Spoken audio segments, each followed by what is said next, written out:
Back to xylem ലേണിംഗിന്റെ പുതിയൊരു ക്ലാസ്സിലേക്ക് എന്റെ മക്കൾക്ക് എല്ലാവർക്കും സ്വാഗതം. ശ്രുതി ടീച്ചറാണ്. അപ്പോ നിങ്ങൾ എല്ലാവരും എന്താണ് പരീക്ഷാ തിരക്കിലൊക്കെയാണ് അല്ലെ? പരീക്ഷയാണെങ്കിലും അല്ലെങ്കിലും പരീക്ഷാ സാധ്യതയുള്ള ചോദ്യങ്ങൾ തേടി നിങ്ങൾ എപ്പോഴും ഇങ്ങനെ നടക്കാറുണ്ട്. ഇന്ന് ടീച്ചർ വന്നിരിക്കുന്നത് ഒരു പരീക്ഷയ്ക്ക് പോലും സ്കിപ്പ് ചെയ്യാതെ വരുന്ന അല്ലെ പരീക്ഷ കർത്താക്കൾ എന്ത് ചെയ്യാറില്ല, ഈ ഒരു ചോദ്യത്തെ അങ്ങ് മാറ്റി നിർത്താറില്ല എന്നതാണ് സത്യം. അത് ഏത് ക്ലാസ്സിൽ നിങ്ങൾ അല്ലെ ചെറിയ ക്ലാസ് മുതല് പഠിച്ചു തുടങ്ങുന്ന സമയത്ത് അങ്ങ് കുറച്ച് വലിയ ക്ലാസ്സിൽ എത്തുന്നത് വരെ ഈ ഒരു ചോദ്യം ആവശ്യമായിട്ട് വരുന്നുണ്ട്. ഏതാണ് ചോദ്യം എന്നല്ലേ? ഏതാണ് ചോദ്യം? ആസ്വാദനക്കുറിപ്പ് തയ്യാറാക്കുക. ആസ്വാദനക്കുറിപ്പ് നല്ല രീതിയിൽ തയ്യാറാക്കാൻ അറിയാവുന്നവരുണ്ടാവും.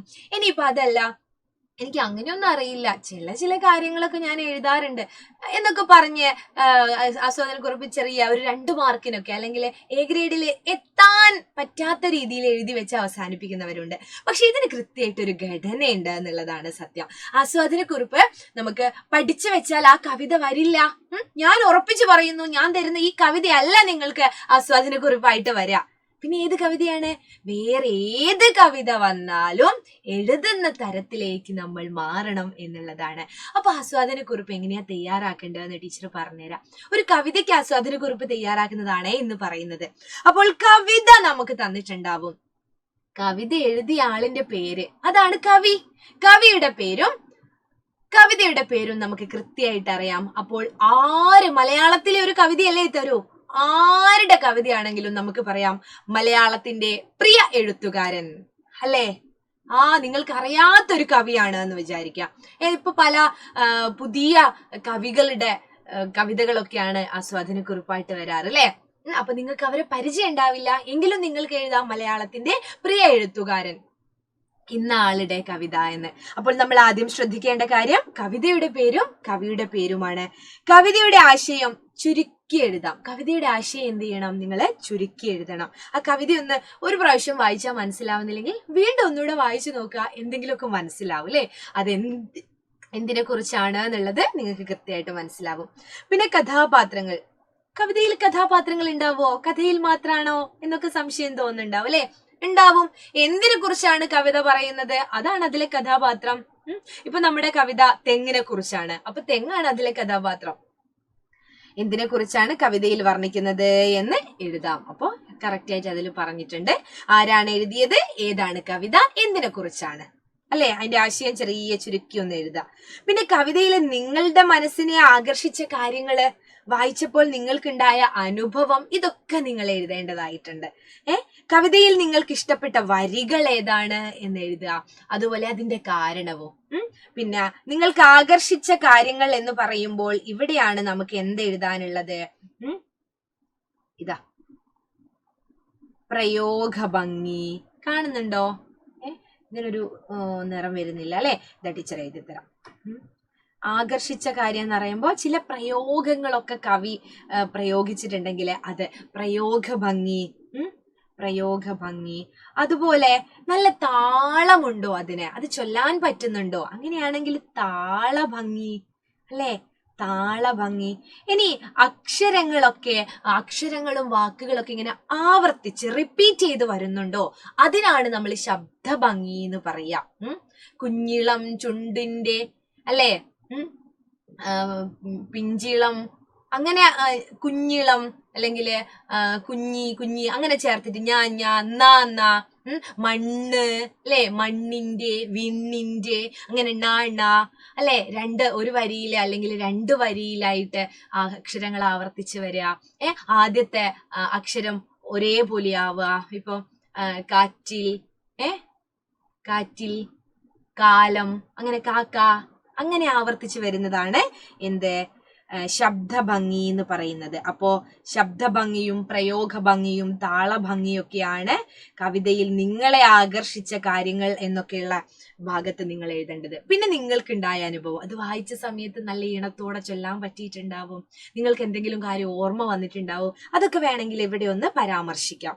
പിന്നെ കവിതയിൽ ഇഷ്ടപ്പെട്ട വരിയും അതെന്താണ് നിങ്ങൾക്ക് ഇഷ്ടപ്പെടാൻ കാരണമെന്നുമാണ് എഴുതേണ്ടത്. ഓക്കെ അല്ലേ? അപ്പോൾ കവിത ഞാൻ ഇവിടെ വായിക്കാം. തെങ്ങ് എന്നാണ് കവിതയുടെ പേര്. കവിത ഇങ്ങനെയാണ്. ഉള്ളൂർ എസ് പരമേശ്വരയ്യർ എഴുതിയ ആധുനിക കവിത്രയങ്ങളിൽ ഒരാളാണ് ആര്? ഉള്ളൂർ എസ് പരമേശ്വരയ്യർ. ആധുനിക കവിത്രയുണ്ട്, പ്രാചീന കവിത്രയുണ്ട്. അതിലെ ആധുനിക കവിത്രയം ആശാൻ ഉള്ളൂർ വള്ളത്തോളാണ്. അതിൽ ഉള്ളൂർ എഴുതിയ ഒരു കവിതയാണ്. കവിതയുടെ പേരാണ് തെങ്ങ്. അല്ലെ, തെങ്ങ് എന്ന് പറയുന്നത് നിങ്ങൾ എപ്പോഴും കാണുന്ന നമ്മുടെ കേരളത്തിന്റെ സ്വന്തം തെങ്ങ് അല്ലെ. ഇതാ കവിത എങ്ങനെയാണ്? കാറ്റത്തിളകും മടലുകളും കാച്ചു തഴയ്ക്കും കുലുകുലയായി നമ്മുടെ തോട്ടത്തിൽ നിന്നിടുന്നു നല്ലൊരു തെങ്ങുകളൊട്ടനേകം. പാരിനഴകും നിഴലും മേകി പാരമിതെങ്ങു വിളങ്ങിടുന്നു. തന്നുടമസ്ഥനു വേണ്ടിയെല്ലാം തൻ തലമേൽ താങ്ങി നിന്നിടുന്നു. ആര്? തെങ്ങ്. എന്തൊക്കെയാ പറയുന്നേ? കാറ്റത്തിളകുന്ന മടലുകളിലെ തെങ്ങിന് അതിന്റെ മടലുകളൊക്കെ ഉണ്ട്. എന്താ? ഓലയും മടലും അല്ലെ. അതുപോലെ കാച്ചു തഴയ്ക്കും കുലകുലയായിട്ട് തേങ്ങകൾ ഇങ്ങനെ കുലച്ചു നിൽക്കുന്നുണ്ട്. പിന്നെയോ നമ്മുടെ തോട്ടത്തിൽ നിന്നിടുന്നു നല്ലൊരു തെങ്ങുകൾ ഒട്ടനേകം, ഒരുപാട് തെങ്ങുകൾ അല്ലെ. പാരിനഴകും നിഴലുമേകി. പാരി എന്ന് പറഞ്ഞാല് ഭൂമിയാണ്. ഭൂമിക്ക് അഴകും അതുപോലെ ഒരു തണലാണ് അല്ലെ. തണലും അല്ലെങ്കിൽ നിഴലുമേകി. പാരം ഇതെങ്ങു വിളങ്ങിടുന്നു അല്ലെ. പാരിലായിട്ട് ഇങ്ങനെ വിളങ്ങി നിൽക്കുന്ന ഒരു വൃക്ഷമാണ് തെങ്ങ് അല്ലെ. തന്റെ ഉടമസ്ഥന്, അതായത് നമ്മളുടെ പറമ്പിലാണ് തെങ്ങുള്ളതെങ്കിൽ അതിന്റെ ഉടമസ്ഥൻ നമ്മളാണ് അല്ലെ. നമുക്ക് വേണ്ടിയിട്ട് തെങ്ങ് എന്ത് ചെയ്യുന്നു? തന്നുടമസ്ഥന് വേണ്ടിയിട്ട് തൻ തലമേൽ താങ്ങി നിന്നിടുന്നു. തന്റെ തലയില് അല്ലെ മേലെയാണ് തേങ്ങയും കുലയും അതുപോലെ മട്ടലും ഓലയും ഒക്കെ. അതൊക്കെ ഇങ്ങനെ താങ്ങി നിൽക്കുകയാണ് ആര്? തെങ്ങ്. തന്റെ ഉടമസ്ഥന് വേണ്ടിയിട്ട്. തെങ്ങിന് എന്തേ ഗുണമുണ്ടോ? നമുക്ക് വേണ്ടിയിട്ടാണ് ശരിക്കില്ലേ. നമ്മളാണ് തേങ്ങ പറിക്കുന്നതും അതുപോലെ നമുക്ക് കറി വെക്കാനും പായസം വെക്കാനും വിൽക്കാനും വെളിച്ചെണ്ണയാക്കാനും അല്ലെ. ഓല കിട്ടാനും വിറകിന് വേണ്ടിയിട്ടും എല്ലാം നമ്മൾ തെങ്ങിനെ ആശ്രയിക്കുന്നുണ്ട്. അതുപോലെ വേനൽക്കും മഞ്ഞിനും ഭേദമില്ല. വേനലിനും മഞ്ഞിനൊന്നും ഭേദമില്ല. വേനലാണോ മഞ്ഞാണോ അല്ലെ, വേറിട്ടൊരൊറ്റ നിലവുമല്ല, വേറെ ഒരു ചിന്തയില്ല അതിന്. തന്റെ ഉടമസ്ഥന് നല്ല രീതിയിൽ ഉപകാരിയാകാന്ന് മാത്രമാണ് ഇപ്പൊ തെങ്ങിന്റെ ഒരു വിചാരം അല്ലെ. അച്ഛനും അമ്മയും ബാല്യകാലത്തൽപ്പം ജലം ഇതിനേകി പോലൂ. ഒരു കുട്ടിയാണ് തെങ്ങിനെ ഇങ്ങനെ നോക്കി കാണുന്നത്. അപ്പൊ കുട്ടി പറയാണ്, എന്റെ അച്ഛനും അമ്മയും തെങ്ങിന്റെ ചെറുപ്പകാലത്ത് ബാല്യകാലത്ത് തെങ്ങ് കുഞ്ഞായിരുന്ന സമയത്ത് അതിന് കുറച്ച് വെള്ളം കൊടുത്തു, ജലം കൊടുത്തു. അപ്പോൾ അതിന്റെ നന്ദി മൂലം അവർക്കിതിപ്പോൾ ആശിച്ചതൊക്കെയും നൽകിയിടുന്നു അല്ലെ. അവരെന്ത് ചെയ്യാണ്?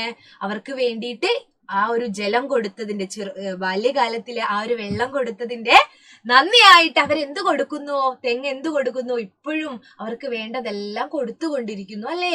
തെങ്ങ് നല്ലൊരു സാമ്പത്തികമായിട്ട് നമുക്ക് കുറച്ച് ലാഭമൊക്കെ ഉണ്ടാക്കാൻ പറ്റുന്ന അല്ലെ. നല്ല വിലയാണ് ഇപ്പൊ തേങ്ങയ്ക്കൊക്കെ, വെളിച്ചെണ്ണയ്ക്കൊക്കെ ഇങ്ങനെ കത്തിക്കയറല്ലേ അല്ലേ.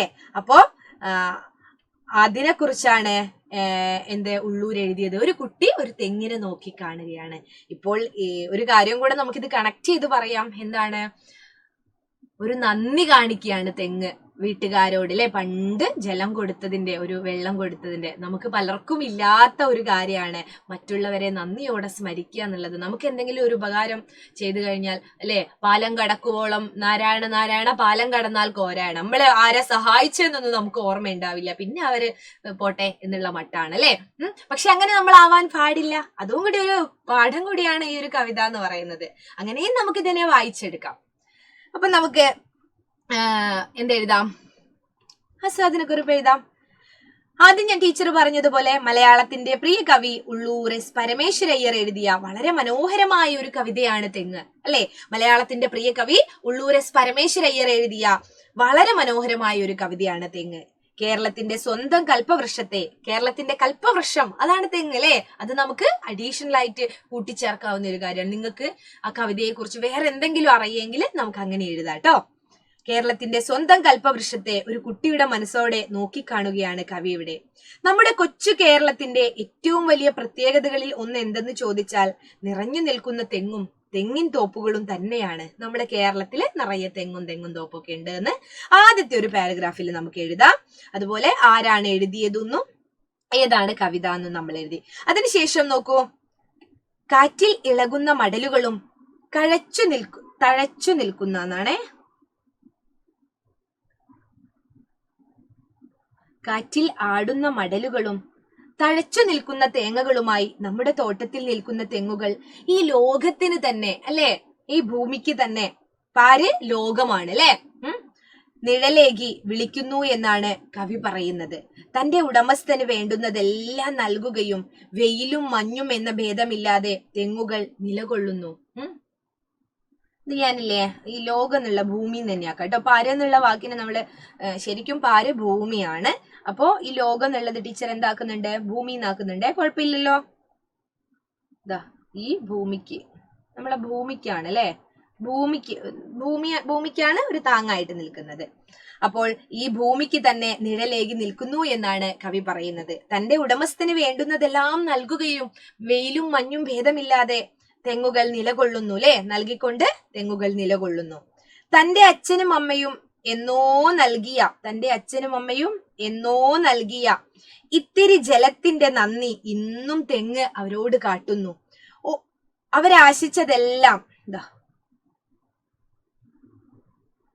അവരാശിച്ചതെല്ലാം നൽകുന്നു എന്നതാണ് കവിതയിൽ പറയുന്നത്. മലയാളികളുടെ കാർഷിക സംസ്കാരത്തെയും കേരളത്തിന്റെ പ്രകൃതി ഭംഗിയെയും ഈ കവിത എടുത്തു കാട്ടുന്നു അല്ലെ. പിന്നെ നമുക്ക് എഴുതാം, ബാല്യത്തിലോ നൽകിയ ഒരിറ്റു ജലത്തിന്റെ, ബാല്യത്തിൽ എന്നോന്ന് എഴുതട്ടോ, ബാല്യത്തിൽ നൽകിയ ഒരിറ്റു ജലത്തിന്റെ നന്ദിക്ക് മേൽ ഇന്നും തങ്ങൾക്ക് ഉപകാരിയാകുന്ന തെങ്ങിനെ നോക്കിക്കാണുകയാണ് കുട്ടി. ഇന്ന് തങ്ങൾക്ക് നല്ല കാര്യങ്ങൾ ചെയ്തു തന്നവരെ സ്മരിക്കുക പോലും ചെയ്യാത്ത ആളുകളുടെ, നമ്മുടെ അഭിപ്രായമാണ് എഴുതുന്നത്. ഇതിൽ ഒരുപാട് പ്രയോഗങ്ങളോ അല്ലെങ്കിൽ ഇതൊന്നും കാണാനില്ല. അതുകൊണ്ട് നമുക്ക് നമ്മുടേതായ അഭിപ്രായം എഴുതാം അല്ലെ. സ്മരിക്കുക പോലും ചെയ്യാത്ത ആളുകളുടെ ഒരു ലോകത്താണ് നമ്മൾ ജീവിക്കുന്നത്. മറ്റുള്ളവരെ പറ്റി നമ്മൾ ഓർക്കാറില്ല ചിലപ്പോൾ. അപ്പോൾ തെങ്ങ് നമുക്ക് തണലാകുന്നതിനെ കുറിച്ചും മുൻപ് ചെയ്തു തന്ന കാര്യം ഓർത്ത് ഇന്നും മറ്റുള്ളവന് പ്രത്യുപകാരിയാവുന്ന തെങ്ങ് മനുഷ്യനോടുള്ള ഒരു ഓർമ്മപ്പെടുത്തൽ കൂടിയാണ്. വളരെ ലളിതമായ ഭാഷയിൽ മനോഹരമായ ഒരാശയം വായനക്കാരനിലേക്ക് എത്തിക്കാൻ ഈ കവിതയിലൂടെ കഴിയുന്നു. താളം ഉണ്ടല്ലോ അത്യാവശ്യം. ടീച്ചർ ഇത്തിരി താളത്ത് ചൊല്ലിക്കില്ലേ. താളഭംഗിയും ശബ്ദഭംഗിയും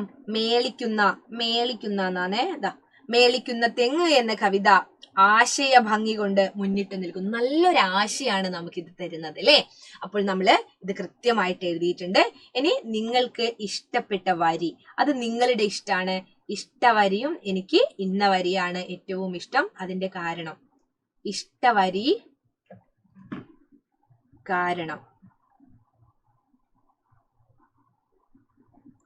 ഇഷ്ടവരിയും അതിന്റെ കാരണവും. എന്താ ഇഷ്ടവരി? ഇതിൽ ഒരുപാട് വരികളുണ്ട്. ഇത് നോക്ക്, എനിക്ക് ഈ വരിയാണ് ഇഷ്ടമായത് കേട്ടോ. അച്ഛനും അമ്മയും ബാല്യകാലത്തൽപ്പം ജലമിതിന്നേകി പോലൂ, ആ നന്ദി മൂലം അവർക്കതിപ്പോൾ ആശിച്ചതൊക്കെയും നൽകിയിടുന്നു. എന്നോ നൽകിയ ഒരു സഹായത്തിന്റെ പേരില് ഇന്നും അവരെ തിരിച്ച് സഹായിച്ചു കൊണ്ടിരിക്കുന്നു എന്നതാണ് ഇതിന്റെ ഒരു ആശയം. അതുകൊണ്ട് ഈ വരികളാണ് എനിക്കിഷ്ടമായത് എന്ന് ഞാൻ എഴുതും. അപ്പോ മക്കൾക്ക് ആസ്വാദനക്കുറിപ്പ് എഴുതേണ്ടത് മനസ്സിലായോ? ഞാൻ പറഞ്ഞു, ഏത് കവിതയുടെ കവിത തന്നാലും നിങ്ങൾക്ക് മലയാളത്തിന്റെ പ്രിയ കവി എന്ന് പറഞ്ഞ് എഴുതാം. പിന്നെ ചില താളഭംഗികള്, ശബ്ദഭംഗികള്, ഇത് നോക്കൂ. ഇതിലെ ശബ്ദഭംഗിയാണേ. കാറ്റത്തിളകും കാച്ചു തഴയ്ക്കും അല്ലേ. കാറ്റത്തിളകും കാച്ചു തളയ്ക്കും. അടുത്തത് കണ്ടോ, രണ്ടിടത്തിലും രണ്ടും തുടങ്ങിയത് ക. അതാ അതിന്റെ ശബ്ദഭംഗിയ. ശബ്ദം കാറ്റത്തിളകും മടലുകളും കാച്ചു തഴയ്ക്കും കുലകുലയായി. അടുത്തത്, നമ്മുടെ തോട്ടത്തിൽ നിന്നിടുന്നു നല്ലൊരു തെങ്ങുകളൊട്ടനേകം. നാനാ. പിന്നെ പാരിനഴകും പാരമിതെങ്ങും പാ അല്ലേ. പിന്നെ തന്നുടമസ്ഥനു തൻ തലമേൽ താങ്ങി വേനൽക്കും മഞ്ഞിനും ഭേദമില്ല, വേറിട്ടൊരൊറ്റ നിലവുമില്ല അല്ലെ. അപ്പോൾ ഇങ്ങനെ എന്ത് വരുന്നുണ്ട്? ശബ്ദഭംഗി വരുന്നുണ്ട്. അപ്പോൾ അതൊക്കെയാണ് നമ്മൾ ഇവിടെ എഴുതിയിരിക്കുന്നത്. ഇത് മനസ്സിലായിട്ടുണ്ട് എന്നാണ് ടീച്ചർക്ക് തോന്നുന്നത് അല്ലേ? നിങ്ങൾക്ക് മനസ്സിലായിട്ടില്ലേ? ഓക്കെ അല്ലേ? എല്ലാവരും അടിപൊളിയായിട്ട് പരീക്ഷയൊക്കെ എഴുതണം. ഇത് ഒരു പരീക്ഷയ്ക്ക് മാത്രമല്ല, എല്ലാ പരീക്ഷയ്ക്കും നിങ്ങൾക്ക് ഉപകാരപ്പെടുന്ന ഒരു കാര്യമാണ് ആസ്വാദനക്കുറിപ്പ്. എത്ര എഴുതിയാലും അതങ്ങ് ശരിയായില്ല എന്ന് തോന്നുന്ന ആളുകൾ ഉണ്ടാവും.